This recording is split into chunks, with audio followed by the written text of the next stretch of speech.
मेरे प्यारे दोस्त, आप सभी को आपके अपने चैनल रहीम एजुकेशन में स्वागत है। हम आपको आज बताने जा रहे हैं इंग्लिश जीरो से हीरो बनाने की फार्मूला। किस तरह से हम जीरो से हीरो इंग्लिश में बनेंगे। इंग्लिश तो बहुत कुछ है, कहाँ से हमको शुरू करना है पता नहीं चलता है। हमको इंग्लिश में ये पढ़ना है वो पढ़ना है, पता नहीं चलता है क्या पढ़ना है। अब बहुत कुछ है, ये सर वो पढ़ाते वो सर वो पढ़ाते हैं, कंफ्यूज हो जाते हैं भाई पढ़ना क्या है वो। तो हम एक सेट किए, एक हम सीधे बनाए। ये मेरा तरीका है। सबसे पहले देखिए, अगर हम इंग्लिश हमें आता है, अगर मैं इंग्लिश जानता हूँ तो मेरे पास ये एबिलिटी होना चाहिए एप्लीकेशन का। अगर हम इंग्लिश जानते हैं तो हमें एप्लीकेशन लिखने आना चाहिए, नोटिस लिखने आना चाहिए, लेटर आना चाहिए, पैराग्राफ आना चाहिए। पैराग्राफ आना चाहिए। उसके बाद स्पीच होनी चाहिए, टॉकिंग होनी चाहिए, आर्गुमेंट होना चाहिए,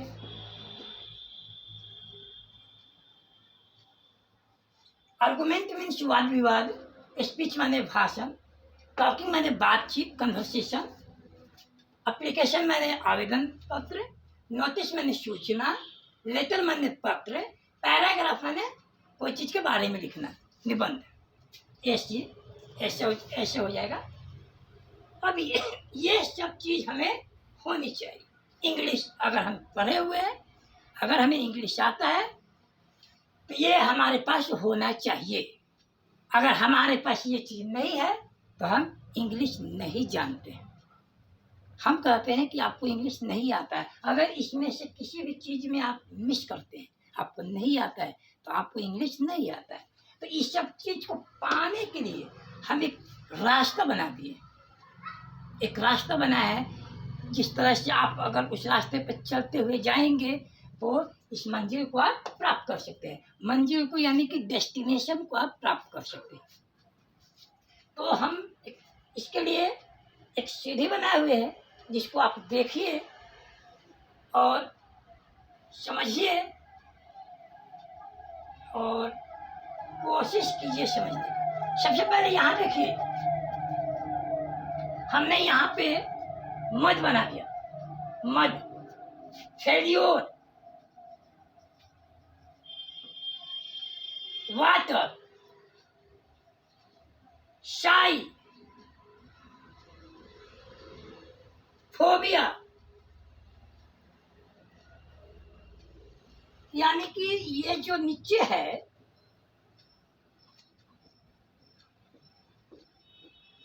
ये नीचे वाटर है। वाटर यानी कि शाई यानी कि शर्म है, हया है। मद यानी कीचड़ है। फेल्योर यानी कि असफलता है। वाटर यानी पानी है। फोबिया यानी डर है।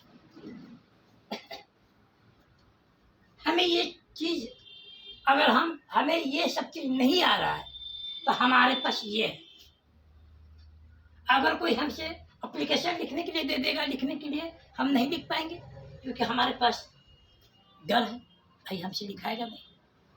अगर कोई लेटर लिखने के लिए बोलेगा, नहीं लिखाएगा हमसे, क्योंकि हमने ये सब चीज को मिसिंग किया है। हम ये सब आया नहीं और सीधा डायरेक्ट हम कोचिंग में जाके ये पढ़ना स्टार्ट कर दिए। तो ये पढ़ने से आप इंग्लिश नहीं सीखिएगा। इसके लिए हम जो तरीका बताएंगे, उस तरीका को अगर आप फॉलो कीजिएगा तो आप जरूर हैं कि ये सब सारी चीज आप बेहतर तरीके से सीख जाइएगा। तो ये फेल्योर है। तो इसके लिए सबसे पहला स्टेप है, पहला स्टेप में आप बताता है कि यू मस्ट नो, आपको अवश्य आनी चाहिए कैपिटल लेटर, बड़ा एबीसीडी, स्मॉल लेटर छोटा ABCD, cursive capital letter, cursive का कैपिटल लेटर आनी चाहिए आपको।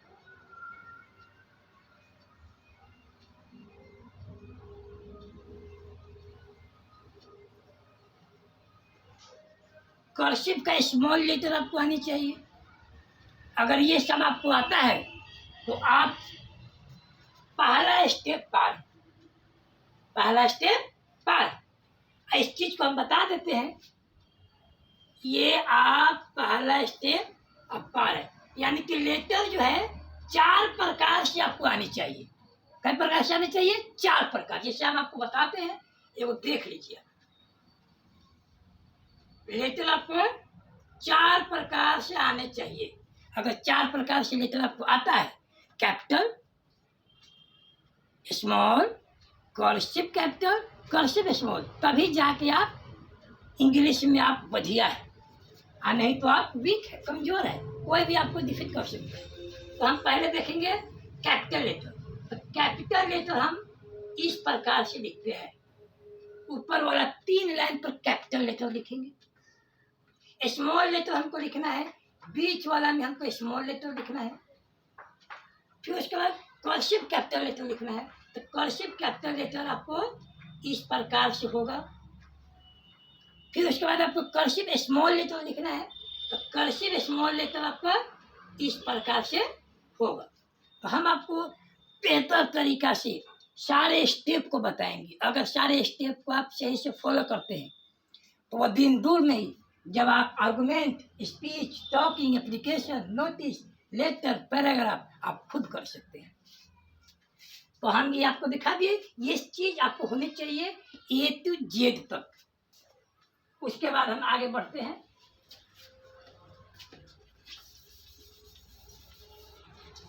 उसके बाद जैसे ही पहला स्टेप पार कर जाते हैं, दूसरा स्टेप में जाते हैं। दूसरा स्टेप कहता है आपको कि आप कैपिटल लेटर सीख गए, स्मॉल लेटर सीख गए, कर्सिव कैपिटल सीख गए, कर्सिव स्मॉल सीख गए। क्या आपको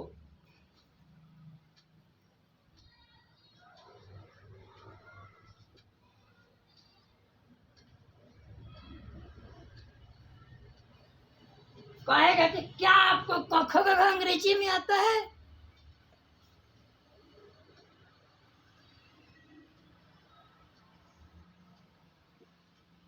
कहे क्या आपको अंग्रेजी में अ आ आता है? अंग्रेजी में क ख ग आना चाहिए आपको, अंग्रेजी में अ आ आपको होना चाहिए।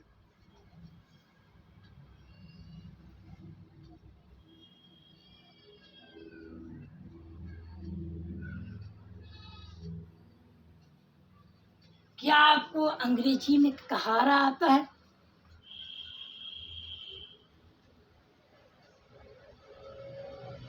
दूसरा स्टेप में आपको हम बताएंगे अंग्रेजी में क ख ग घ, अंग्रेजी में अ आई, अंग्रेजी में कहारा और अंग्रेजी में नाम लिखने के लिए आना चाहिए। ये सब चीज अगर आपको आता है, अंग्रेजी में क ख ग, अंग्रेजी में अ आई, अंग्रेजी में कहारा और अंग्रेजी में नाम लिखना आना चाहिए। अगर आपको अंग्रेजी में क ख ग, अ आई और कहारा आता है तो नाम लिखने यू आपको तुरंत सिखा देंगे। मात्र 2 मिनट लगेंगे नाम लिखने के लिए, सिखाने के लिए। अगर आपके पास ये 3 चीज होनी है तब क ख ग, अ आई, कहारा। या क ख ग अगर आपके पास है तो कहारा हम आपको 2 मिनट में सिखाएंगे। और अ आई अगर आपके पास कहारा हो गया तो नाम लिखने के लिए भी हम आपको 2 मिनट में सिखाएंगे, एकदम करेक्ट सिखा देंगे। तो आप जान गए, पहले लेटर सीखना है, दूसरा में आपको ये क ख ग, अ आई, कहारा और इंग्लिश में नाम सीखना है।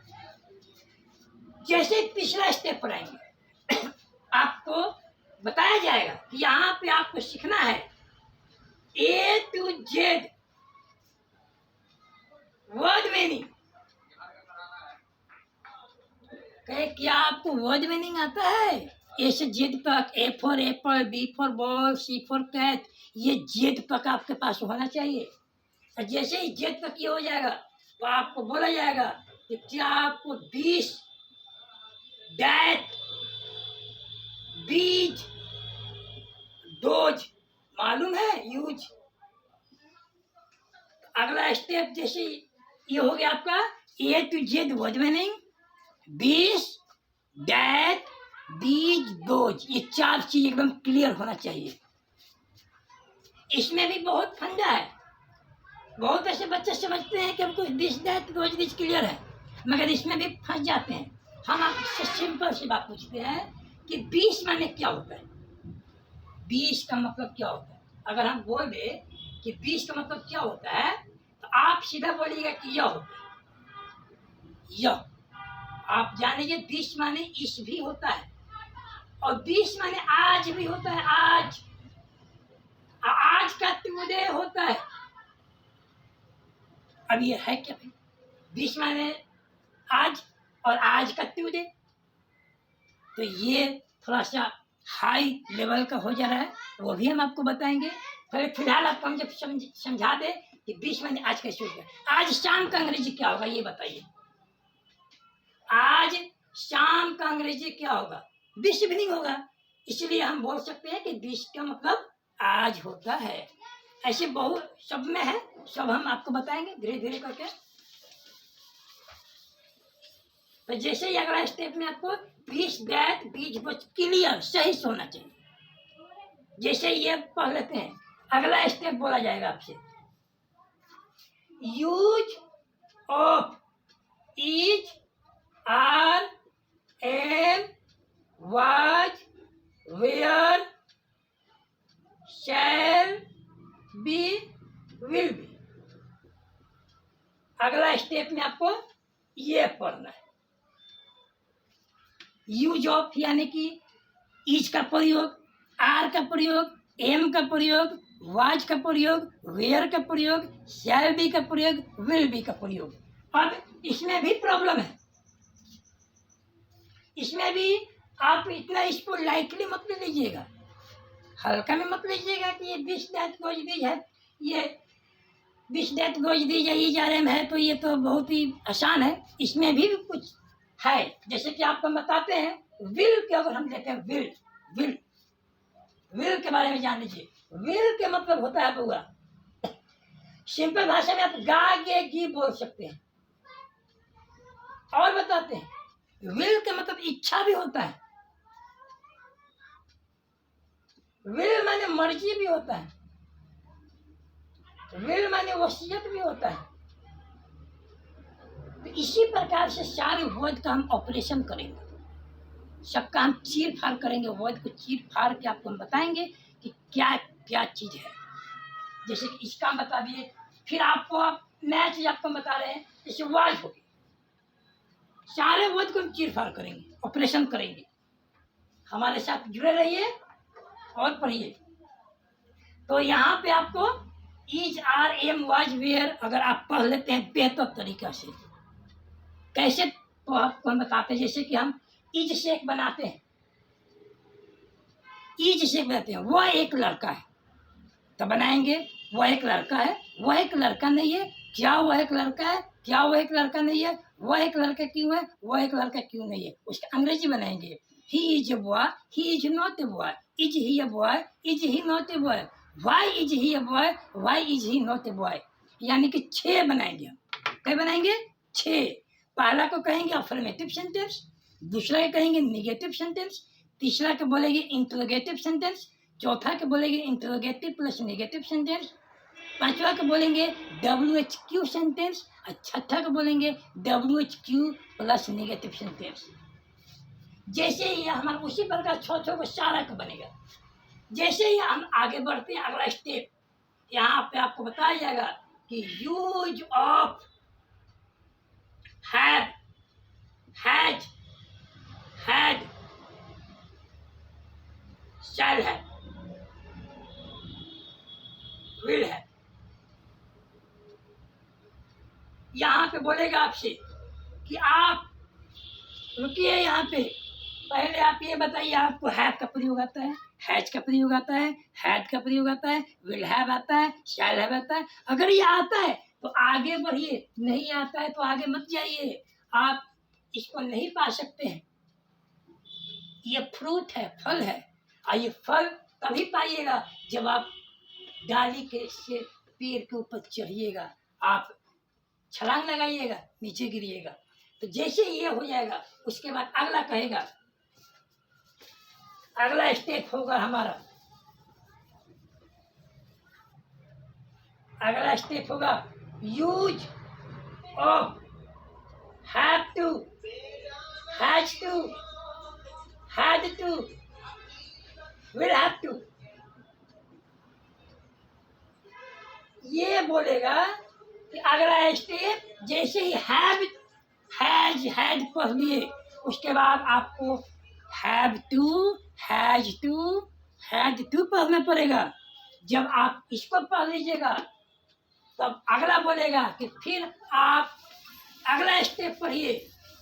अगला स्टेप में आपको पढ़ाया जाएगा use of is, are, am plus to, was, were plus to और shall be to. Shall be यानी कि ये टू वाला आपको पढ़ना पड़ेगा। इज आर एम के बाद टू लगा देंगे तो वो पढ़ना पड़ेगा।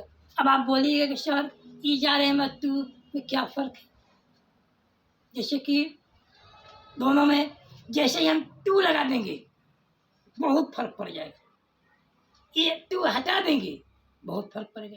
जैसे हम सीधा बोलते हैं कि राम एक लड़का है, तो राम इज ए बॉय। अब टू लगा के बनाइएगा तो क्या बनेगा? टू लगा के बनाना होगा कि राम को पटना जाना है, राम को पटना जाना है, तो वो आपको आ जाएगा यहाँ पे है बोला में आ जाएगा। राम को पटना जाना है हैव में आ जाएगा, और राम पटना जाने वाला है तो वो आ जाएगा is to. Ram is to go to Patna, Ram Patna जाने वाला है। अगर बोलेंगे कि राम को पटना जाना है तो Ram has to go to Patna, तो हैज टू लगाएंगे तो ना है, और इज टू लगाएंगे तो वाला है। और जैसे ही थोड़ा सा आगे बढ़ेंगे तो अबाउट वाला आएगा, अबाउट। तो अबाउट में आपको एकदम काम तुरंत होने वाला होगा तो वहां पे अबाउट लगाएंगे। जैसे कि राम, समझिए ध्यान से, पहले हम समझाते हैं यहाँ पे